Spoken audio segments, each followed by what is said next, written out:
대한민국 제21대 국회 오는 30일에 문을 엽니다. 이를 앞두고 이제 원구성 협상이 시작될 텐데요. 김태년, 주호영 여야의 새 원내 사령탑 선출된 뒤에 처음으로 내일 정식 회동을 갖고 협상을 시작합니다.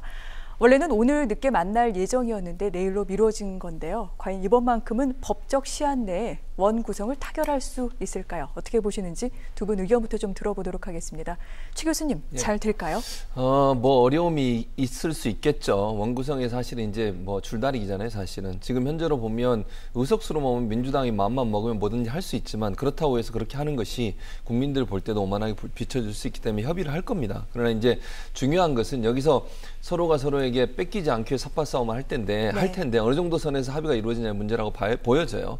지금 상황에서는 이제 그 통합당 입장에서는 여러 가지 상황적으로 보면 불리한 상황이 있는 건 분명해요. 그럼에도 불구하고 아마도 이제 뭐 제가 생각할 때 법사위가 가장 중요하게 판단될 것 같고요. 법사위를 가져오면서 6개에서 7개 정도의 아마 상임위원장 자리를 가져올 수 있을 것 같은데 법사위를 지키느냐 마느냐 이게 제일 큰 화두가 될 거라고 저는 보여지고 또 하나 지금 논란이 되고 있는 미래한국당의 존재가 지금 논란이 되고 있습니다. 그래서 이 부분이 어떻게 매듭지어지느냐에 따라서 왜냐하면 만약 민주당이 오늘 발표한 내용들을 보면 미래한국당이 만약에 저렇게 계속 단독으로 원내 교섭단체를 구성하는 방안으로 계속 가게 되면 그러면 단독 그 본회의를 열어서 처리하겠다는 얘기까지 나오고 있는 상황이에요. 저는 이게 압박 수단이라고 보여지는데 그래서 통합당 입장에서도 미래한국당과의 합당을 좀 더 추진할 가능성이 있지 않겠나. 그리고 나서 협상을 통해서 법사위를 가져오는 쪽으로 법사위원장 자리를 가져오는 쪽으로 협상을 추진하려는 의도를 갖지 않겠나. 그렇게 전망이 됩니다. 알겠습니다. 말씀 들어보면 원 구성 협상에서 가장 중요한 부분은 법사위원장이 될 것 같습니다.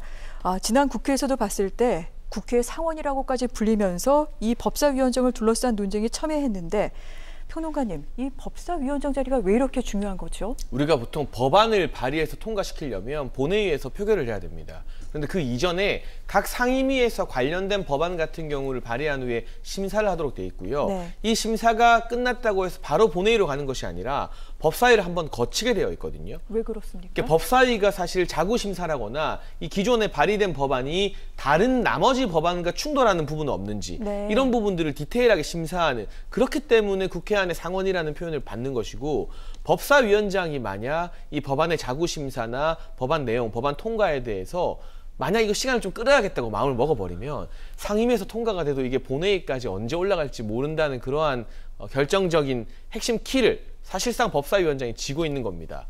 그렇기 때문에 여당에서는 이번에 의석수를 대폭 얻은 만큼 법사위원장 자리도 우리가 얻어서 문재인 정부 하반기에 여러 가지 국정과제 동력이 꺼지지 않도록 개혁 법안들 빨리빨리 통과시키겠다는 입장이고요.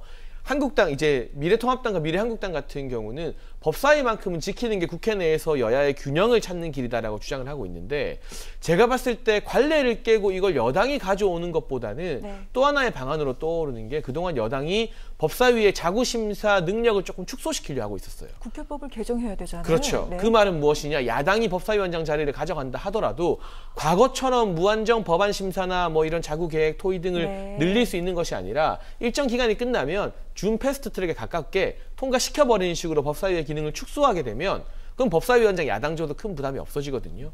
그 중간 갈래 어디쯤에서 여당과 야당의 협상이 이루어지지 않을까 싶습니다. 그렇게 될 경우 법사위원회는 그간의 그 막강한 권한은 없이 보통 상임위원회하고 그냥 똑같아지는 거겠네요. 물론 일반 상임위보다는 조금 더 그래도 더 높은 권한을 행사하겠죠. 법안에 대한 심사를 마지막으로 하는 것이니만큼. 그러나 기한과 권한 측면에 있어서 과거와는 위상이 좀 달라질 가능성이 있다.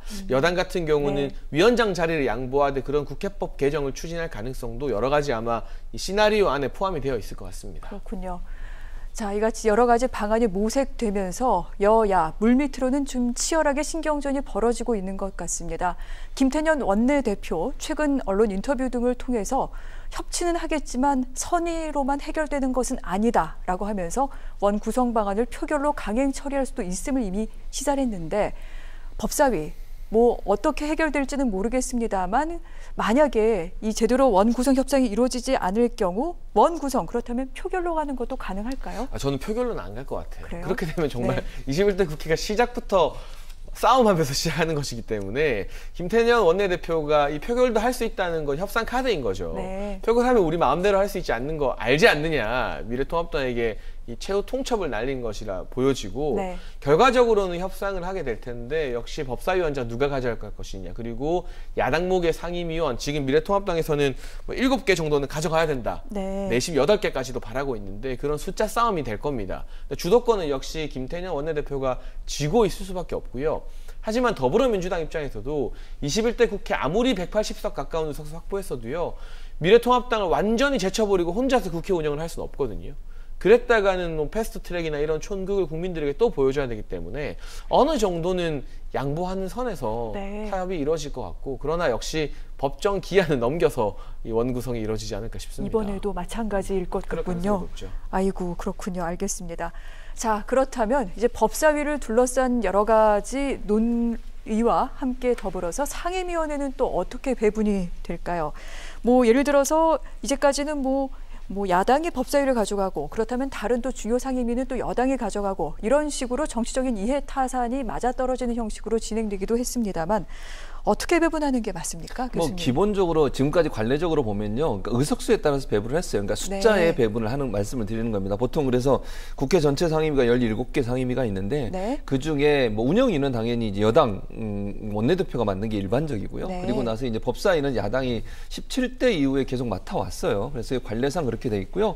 그리고 지금의 의석 분포를 본다고 하면 합당을 했을 때를 가정해서 말씀을 드리면 더불어민주당이 177석이기 때문에 11개에서 12개 정도의 상임위를 배분받을 가능성이 있고 네. 미래통합당과 미래한국당이 합당한다는 전제로 하면 103석이거든요. 이럴 경우에 6개에서 7개 정도의 상임위를 가져올 가능성이 있습니다. 여기서 제가 볼 때 숫자에는 큰 문제가 없을 것 같아요. 이렇게 배분하는 것 자체는 원래 네. 이렇게 관례적으로 했으니까 아까 말씀드린 것처럼 법사위가 가장 큰 논쟁인데 그거는 이제 장희찬 평론가 얘기했듯이 그 정도 선에서 합의를 이루면 저는 가능할 거라고 봐요. 그러니까 법사위가 무한정 법안을 가지고서 뭐 목리를 부리는 형태로 계속 가지고 있으면 통과를 못 시키게 하는 게 지금의 문제인데 그 부분을 어느 정도 풀어주면 여당 입장에서도 뭐 17대 이후에 야당이 계속 그걸 해왔고 또 이것이 협치의 하나의 기준이 될 수도 있는 요소이기 때문에 제가 볼 때는 합의가 이루어질 거라고 봅니다. 그래서 어느 정도까지는 법사위에서 자구심사나 아니면 다른 법안과의 충돌을 네. 논의할 수 있지만 무한정 법사위가 이를 붙잡고 법사위가 통과를 안 하면 절대로 본회의에 올라갈 수 없는 상황, 이런 상황 자체를 해결할 수 있는 어떤 변화만 준다고 하면 저는 충분히 합의가 이루어질 걸로 보여지기 때문에 그 문제도 그렇게 어렵지는 않을 거다. 대신 이제 그렇게 된다면 미래통합당이 그 부분에서 어느 정도 합의가 이끌어져야 되고 또 전제 조건 아까 말씀드린 것처럼 미래한국당과 미래통합당이 합당한다는 전제가 반드시 성립돼야 됩니다. 안 그러면 이제 원내 교섭단체를 만들게 되면요, 미래한국당이. 네. 그러면 상임위 배분이라든지 이런 부분에 또 다른 논란이 일어날 수 있어요. 지금은 두 당이 있다고 하는 전제하에 말씀을 드리는 건데 만약에 미래한국당이 자체적으로 원내 교섭단체를 만들어가지고 본인도 상임위 달라 이렇게 돼버리면 제가 볼 때는 민주당 입장에는 또 다른 카드를 쓸 수밖에 없다. 그래서 아마 통합당 내에서도 그런 부분에 있어서는 한국당을 설득할 가능성이 있다 이렇게 보여져요. 여기서 잠깐만 하나 더 여쭤보면은 네. 한국당과 통합당 그렇다면은 어떻게 될까요? 그러니까 저는 합당을 할 가능성이 높다고 보여지거든요. 네. 그러니까 원희철 대표가 왜 그렇게 계속 이렇게 하시는지 제가 잘 이해는 못 하겠는데 통합당 내에서도 일부는 이렇게 하는 것이 결코 도움이 안 된다는 의견들이 네. 많아요. 제가 볼 때 별 도움이 안 될 것 같거든요. 그리고 국민들이 볼 때도 저런 모습을 보여주는 게 통합당이 그렇지 않아도 이제 국민적 지지를 받아야 되고 개혁적 모습을 보여줘야 되는데 저런 태도를 보이는 것은 도리어 국민들한테 비판을 받을 수 있는 여지가 있어요. 그리고 네. 통합당 내부에서도 그렇게 하는 것은 결코 미래에 통합당이 지지를 끌어내는 데 도움이 안 된다고 얘기를 하고 있기 때문에 그리고 원래 자매정당, 형제정당으로 해서 만들어졌고 끝나고 나서 합당할 것이라고 이미 얘기가 됐었는데 지금 와서 이런 모습을 보이는 것은 국민들한테 약속을 지키는 모습이 아니어서 제가 볼 때는 원희철 대표는 그렇게 주장을 하지만 통합당이 설득을 통해서 합당하는 쪽으로 가닥을 잡지 않을까 이렇게 예상이 됩니다. 그렇군요. 자, 원 구성 협상에서 가장 관건이 되고 있는 법사위원장과 관련해 여야가 일정 부분 조금씩 양보해서 타협을 이뤄내고 이 가운데는 아마 통합당과 한국당의 합당도 아마 좀 추진이 되지 않을까 싶기도 합니다. 이렇게 되면서 상임위원회 아마 그 의석수별로 좀 배분이 되지 않을까 그렇게 예측한다고 말씀을 하셨는데요. 이제 원 구성 협상 내일부터 시작이 됩니다. 어떻게 국민의 뜻을 반영해서 이룩해 나갈지 지켜보도록 하겠습니다.